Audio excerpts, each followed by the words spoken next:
Assembly کو آگ لگا دوں گا, اس ملک کو آگ لگا دوں گا, اس اسمبلی کو آگ لگا دوں گا.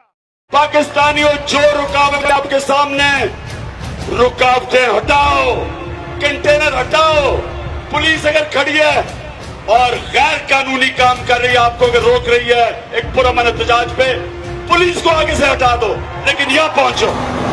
پروٹیسٹ کر رہا ہوں پاکستانی شہرے ہوئے, میرا یہ حق ہے آپ سے کہنا کہ آپ کی نااہلی, آپ کی کرپشن کی قیمت میں مہنگی بجلی سے کیوں دوں, اس لیے میں اپنا بل جلانے لگا.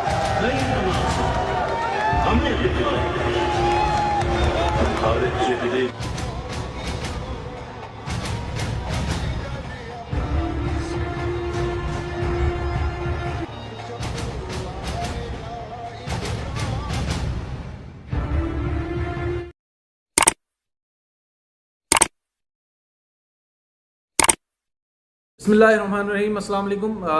شیخ رشید احمد صاحب نے پریس کانفرنس میں انکشاف کیا کہ ہم فرانسیسی سفیر کو نہیں نکال سکتے. پیچیدہ معاملہ ہے اور ان کی باڈی لینگویج یہ بتا رہی تھی کہ وہ اس کو نہیں نکالنا چاہتے.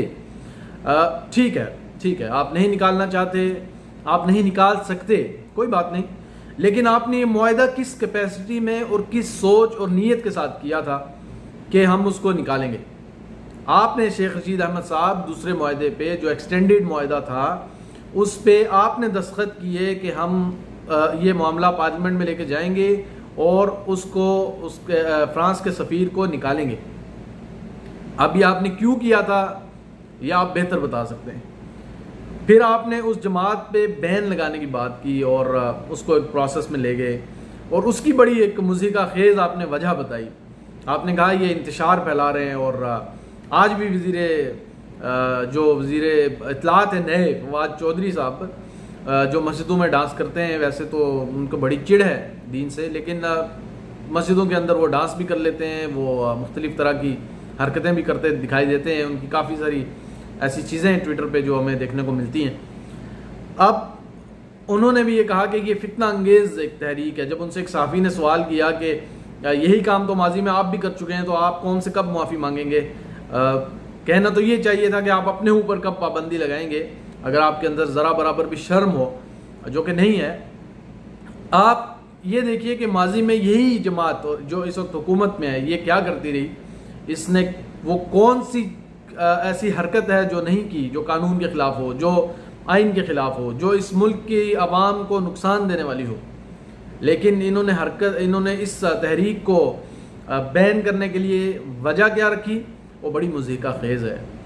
اور پھر اوپر سے ایک اور زبردست چیز ہو گئی کہ وہ فرانسیسی رکن پارلیمنٹ جس نے رسول اللہ صلی اللہ علیہ وسلم کی شان میں گستاخی کا اہتمام کیا, وہ آپ کو شاباشی دے رہا ہے. اب آپ اس ایوارڈ کو قیامت تک اپنے گلے میں چپکا کے رکھیے. لیکن اگر کوئی صاحب غیرت ہوتا اقتدار میں اور کوئی صاحب ایمان ہوتا تو وہ شرم سے ڈوب مرتا. وہ ایسے اقتدار پہ لعنت بھیج کے الگ ہو جاتا کہ جس میں دشمنانان اسلام اور جس میں دشمنانان محمد صلی اللہ علیہ وسلم آپ کو اپریشیٹ کر رہے ہیں. تو آپ اندازہ کر لیں کہ آپ نے کیا کیا ہے. اور پھر جس بنیاد پہ آپ نے اس تحریک کو بین کرنے کا فیصلہ کیا, وہ بنیاد ذرا ملاحظہ کیجئے کہ آپ پہلے ان کو پرووک کریں, ان کی قیادت کو 20 تاریخ معاہدہ آنے سے پہلے خام خواہ گرفتار کریں, وجہ کسی کے سامنے نہیں ہے. یہ پیڈ اور نان پیڈ, یہ ریاستی اور غیر ریاستی اینکرز, یہ پالشیے, یہ دین کے دشمن جو لبرل جو اینکرز ہیں, ان میں تو یہ جرت نہیں ہے, بلکہ یہ تو آپ کے ہم آواز ہو چکے ہیں. بڑی حیرانی کی بات ہے. ان کی ہمیں پرواہ بھی نہیں, لیکن ہمیں ان کے چہرے معلوم ہیں. ان میں سے کسی نے یہ جرت نہیں کہ آپ سے یہ پوچھے کہ آپ نے انہیں گرفتار کیوں کیا, آپ نے کس لیے ایک معاہدے کی خلاف ورزی کی, آپ نے کیوں ایک تحریک کو یا ایک جماعت کو پرووک کیا, ان کو اشتعال دلایا. آپ کی اداروں نے, آپ کی پولیس نے کیوں لوگوں کی املاک کو نقصان پہنچایا. صاحب نظر اور اہل نظر کے سامنے یہ سب چیزیں بہت واضح ہیں. لیکن آپ کے وہ سپورٹرز یا وہ منافق طبقہ جو پیٹ سے دیکھتے اور پیٹ ہی سے سوچتے ہیں, ان کو شاید مشکل پیش آ رہی ہو اس وقت چیزوں کو سمجھنے میں، لیکن ہمیں بالکل مشکل پیش نہیں۔ پھر آپ کہتے ہیں کہ سفیر کو نکالنا ایک پیچیدہ مسئلہ ہے۔ یہ پیچیدہ مسئلہ اس وقت تو نہیں تھا جب آپ نے ملا عبدالسلام کو، جو افغانی سفیر تھے امریکہ کے حوالے، اور کس حالت میں کیا تھا، یہ اس وقت تو نہیں تھا۔ اور اگر یہ پیچیدہ مسئلہ تھا تو آپ کو معاہدے پہ دستخط کرتے ہوئے شرم نہیں آئی؟ اور پھر آپ ایک ایسی قوم کو فرانس سے یا یورپی یونین سے تعلقات خراب ہونے سے ڈرا رہے ہیں جس کی 50-60% ویسے ہی خط غربت سے نیچے یا اس کے آس پاس زندگی گزار رہی ہے۔ آپ ان کو ان کے احسانات سے ڈرا رہے ہیں کہ وہ اپنے قرضے واپس لے لیں گے۔ ان قرضوں کی اور ان ڈالرز کی تو پاکستان کی عوام کو رمق تک نہ لگی، ان کو تو پتہ ہی نہیں یہ کہاں خرچ ہوئے۔ آپ اور آپ کی اس فیصلے کی حمایت کرنے والی منافق جماعتیں اور وہ لوگ، وہ اشرافیہ اور وہ طاقتور حلقے یہ قرضے واپس کریں، ہمیں تو کوئی پرواہ نہیں۔ اور پھر ایک ایسے مسئلے کے عوض آپ ہمیں یہ دباؤ ڈال رہے ہیں اور ہمیں یہ باور کروانے کی کوشش کر رہے ہیں کہ یہ مسئلہ آپ چھوڑ دیجئے، یہ ہمارے بس سے باہر ہے، کہ جس کے لیے مسلمان اپنی جان دینے کو تیار ہیں۔ شرمناک صورتحال ہے۔ اور آپ کو ایک ایسا فرانسیسی رکن پارلیمنٹ جو دشمن اسلام ہے، جو دشمن رسول ہے، وہ آپ کو اپریشیٹ کر رہا ہے۔ اگر کسی کے اندر ذرا برابر بھی غیرت ہوتی تو وہ ڈوب مرتا یا اقتدار سے الگ ہو جاتا، لیکن آپ چپکے ہوئے ہیں، آپ روزمرہ کے امور سر انجام دے رہے ہیں۔ اس لیے یہ پاکستانی قوم کے لیے سوچنے کا وقت ہے کہ آپ کہاں کھڑے ہیں۔ آپ کی اس وقت صورتحال یہ ہے کہ یہ حکمران اور یہ قیادتیں، یہ نام نہاد قیادتیں آپ کے سینوں سے رسول اللہ کی محبت بھی نوچ لینا کے در پہ ہیں۔ یہ آپ کے سینوں سے ایمان بھی کھرچ لینے کے در پہ آ چکی ہیں۔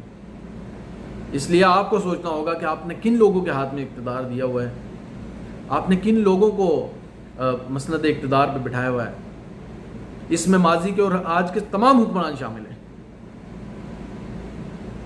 اس لیے آپ لوگ یہ اپنی ڈائریکشن طے کیجئے کہ آپ نے کہاں جانا ہے، آپ نے ملک کن لوگوں کے ہاتھ میں دینا ہے، آپ نے کیسے لوگوں کو اقتدار سونپنا ہے کہ جو آپ کو رسول اللہ کے مسئلے پہ بھی آگے ڈرائیں اور مخالف صف میں کھڑے دکھائی دیں۔ یہ بہت ایک تشویشناک صورتحال ہے۔ تشدد کی کسی نے حمایت نہیں کی اور نہ ہم کرتے ہیں حمایت، لیکن جن لوگوں کی ساری سیاست تشدد اور اس طرح کی حرکتوں پہ مبنی ہے، وہ ایک ایسی جماعت کو بین کرنے کی بات کریں جو فرانسیسی سفیر کے نکالنے کا مطالبہ کر رہی ہے، حکومت سے سٹینڈ لینے کا مطالبہ کر رہی ہے، اس کو بنیاد اس چیز کو بنائیں کہ ان کے مظاہروں میں توڑ پھوڑ ہوا۔ اس حساب سے تو آپ کو زندہ درگور کر دینا چاہیے۔ آپ لوگوں کو تو دھرتی پہ رہنے کا کوئی حق حاصل نہیں ہے، جتنی توڑ پھوڑ اور جتنی انار کی آپ لوگوں نے پھیلائی۔ اللہ تعالی ہم لوگوں کو سمجھ بوجھ عطا کرے اور ہم پہ رحم کرے۔ بہت شکریہ۔